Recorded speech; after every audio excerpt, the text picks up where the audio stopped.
Those 50 homes are located in Eastland, Comanche, and Brown counties. And again, as we learn more here in the coming days, we may find more either homes or other structures that will be identified as being lost.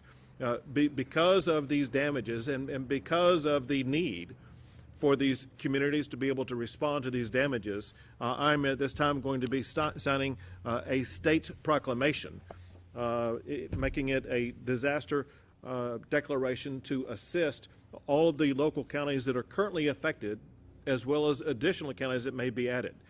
In this declaration that I'm about to sign, it includes 11 counties: Brooks, Brown, Coleman, Comanche, Eastland, Grayson, Mason, Potter, Randall, Reynolds, and Williamson. And again, based upon what happens with the fires, we may need to add to that, which we will do if other counties are affected.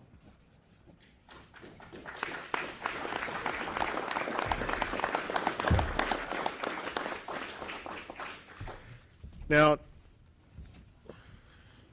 containment is a top priority. The main thing that we gathered from the briefing that we had before coming out here is exactly where the fires are located, which this is a picture of, as well as what is being done in order to achieve containment. And there's multiple strategies that others may go into detail about it, but they are the obvious things, and that is, for one, digging areas that will provide some level of fire break. Fortunately, now we're able to provide aircraft that are able to drop different material. Some could be fire retardants, some could be water, whatever the case may be.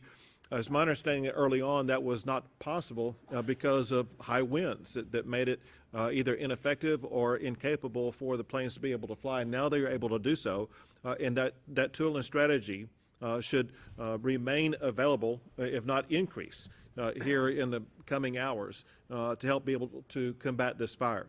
As the fire officials will explain to you here shortly, they can tell you exactly what they're doing to contain it.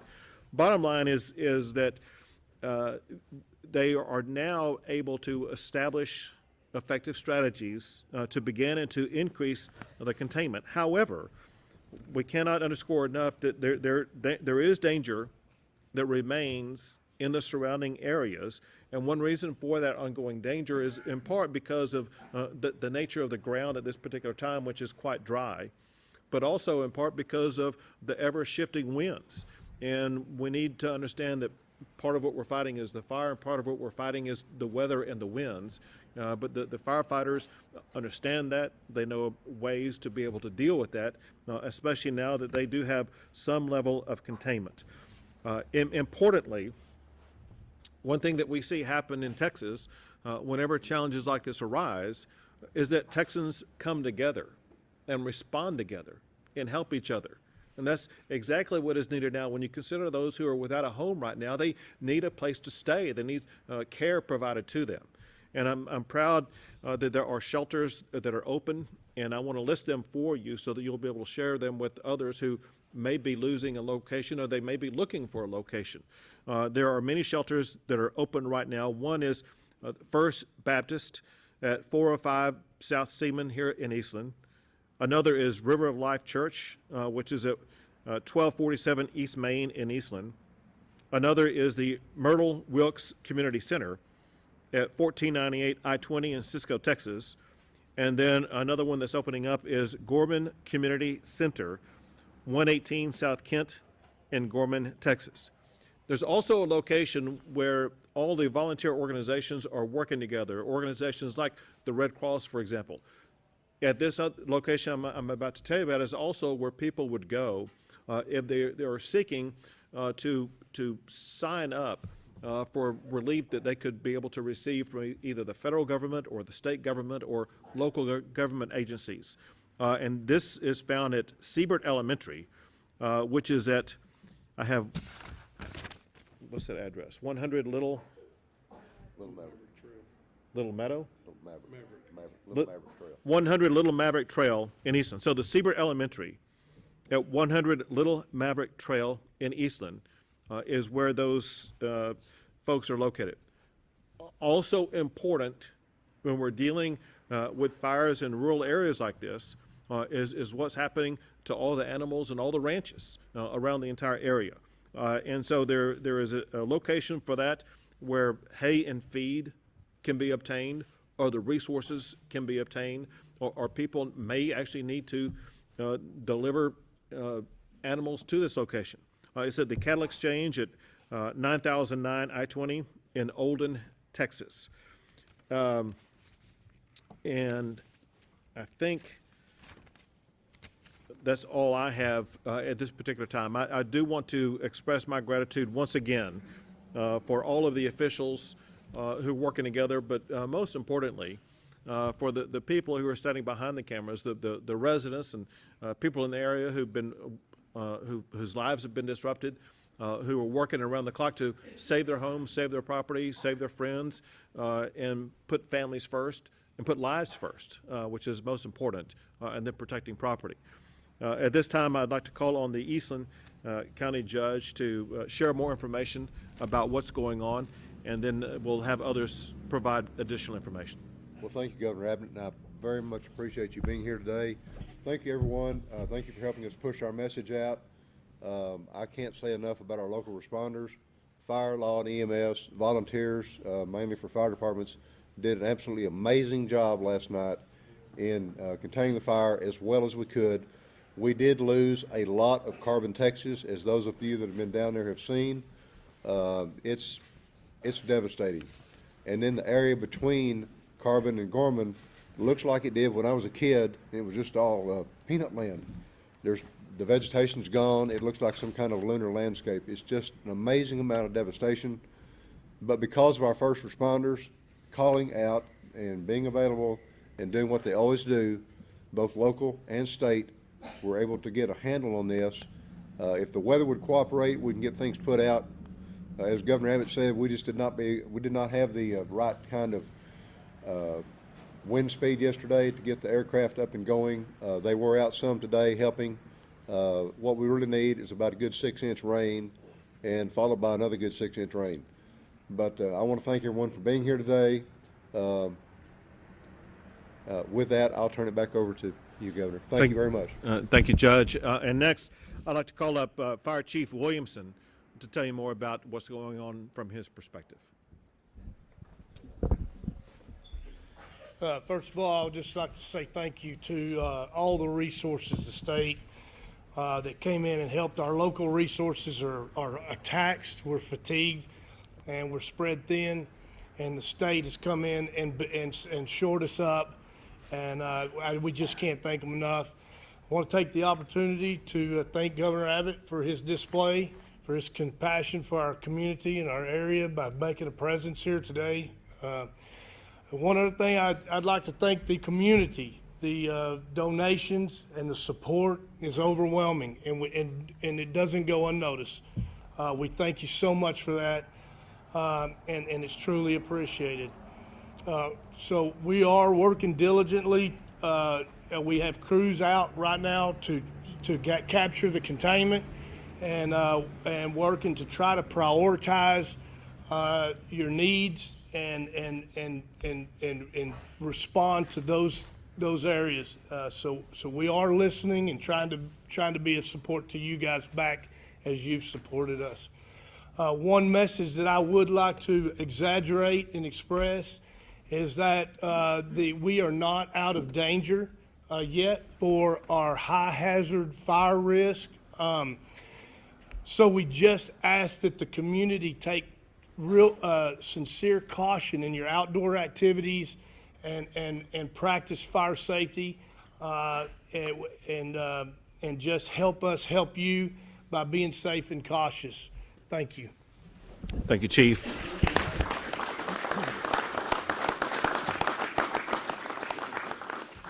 And now Chief Nim Kidd, who's the chief of the Texas Division of Emergency Management. Earlier in his life, he also was a professional firefighter himself, so he knows a little bit about the topic. Thank you, Governor. I want to echo the governor's thoughts for the family of Barbara Finley. She will be missed. She was a great servant, and thank you for that. I also My heart is right there on the front line with the first responders, the local officials that are here, the first responders, the ones that always take time away from their family to go and protect other people's land and property. And so I'm grateful for them. Many of them are still out on the line. Many of them have not slept and have not had time to even go back and check on their own homes. And that's why we will continue to bring resources in here to stabilize their efforts and backfill their efforts as long as we can. Governor, you know we do this in a lot of different places across the state. I can't think of any place off the top of my head right now that we have come into that was set up and run as good as this community, and the men and their agencies standing behind us have taken care of this community. When I got here, they were talking together, they were working together, they had plans together. It wasn't the first time they had ever met. They've done this very well, and my hat's off to them for the work that they've done.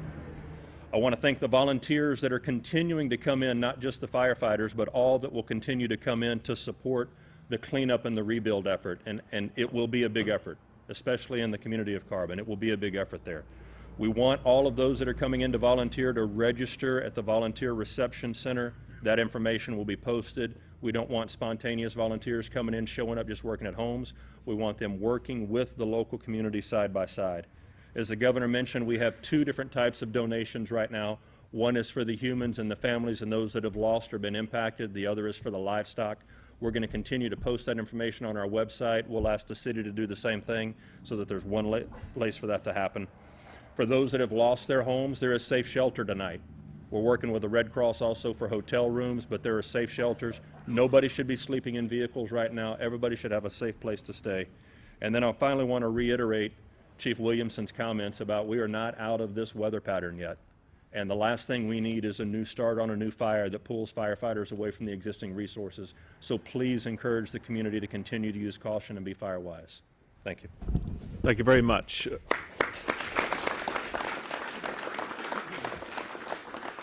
We'll be happy to address your questions. When you were coming in, you heard on the standards that there were some people that did not want to leave their homes that might be in the path of the fire. What would you say to those folks? I know it's hard to leave your house with fire coming close to you. Sure, and I'm going to have others answer this also. However, I do want to emphasize, having dealt with multiple catastrophes of different kinds, whether it be hurricanes, fires, tornadoes, whatever the case may be, the most important thing you have is your life. And you must put your life in the life of others first and do what's necessary to protect those lives. Property can be rebuilt. A life lost cannot be rebuilt. So heed the advice of the local officials. If they issue an evacuation notice, please heed that. They're doing it to protect your life. Judge, do you want to add to that? And I would say that if you stay there out of hard-headedness or stubbornness, you're just putting first responders at risk. And we've already got enough risk. We don't need to be adding to that burden. The first responders are taking time away from their homes, their families, their businesses. And if you are just so stubborn that you want to stay there, good luck. It's on you. Thank you. Hold on a second. Chief, we're lost him. Did you want to add anything to that? The only thing I would add to that, I just want to exaggerate the point that Judge Fields made, is that we have seen patterns where people have chose to stay. As the fire has become more of an imminent danger, they change their mind, and that is where we're significantly putting first responders at risk because we are making the efforts to resolve your problem and withdraw you from those danger areas.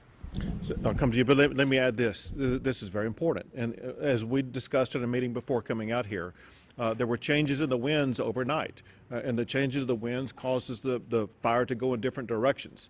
You don't know where the fire is going to be headed an hour from now or 10 hours from now. And that's why it's so incredibly important for you to continue to keep on top of the information about where the fire is going. And if there's a strong wind behind it, they can move extraordinarily fast, and your home, your neighborhood can be engulfed extremely quickly. We've seen it happen too often, and that's why it's so incredibly important to heed the advice of the local officials. Yes. Has anyone else been injured, or are there injuries in this fire? Are people in the hospital? Well, we did have two that were evacuated with the ambulance last night. I don't have an update on where they are, how they are, but they did come from the city of Carbon. There was a sweep done earlier today through the city of Carbon, and I think, Sheriff, nothing turned up on that sweep. We have not found anything yet. Another sweep's going to be done later with canines, a more intensive sweep.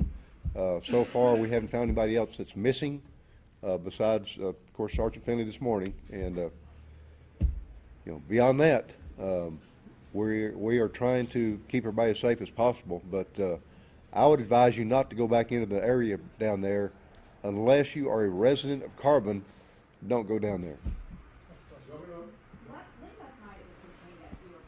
How critical is that aviation, the aviation help today in getting it from 0% late tonight to just, middle of the day today to 10% contained? Sure. So the aviation is extremely critical on large fires in a small region. The state has ground resources that go in and build fire breaks, but without aviation to slow that spread, it takes the time to get around it and see that containment. So having the aviation on the fire today has been extremely critical to not have the growth like we did yesterday across the fire area. Governor, you have many residents who are immigrants in these affected areas. Many of them doesn't have papers. They are worried. I've talked to many of them. They are worried that they're not going to have or they're not going to receive the same help that the other. What can you tell them? And whenever people go to these different locations that are providing assistance, no one asks about any status like that. They're there to help the people who are in need. Next question. Governor, which densely populated areas right now are in the most danger? That would be most appropriate for these folks to answer.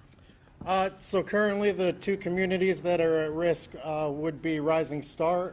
That is currently threatened. Not directly, we do have forward progress stop, but there is still a risk of that community. The other would be on the Kid Fire. I apologize, I'm dropping the name of the community.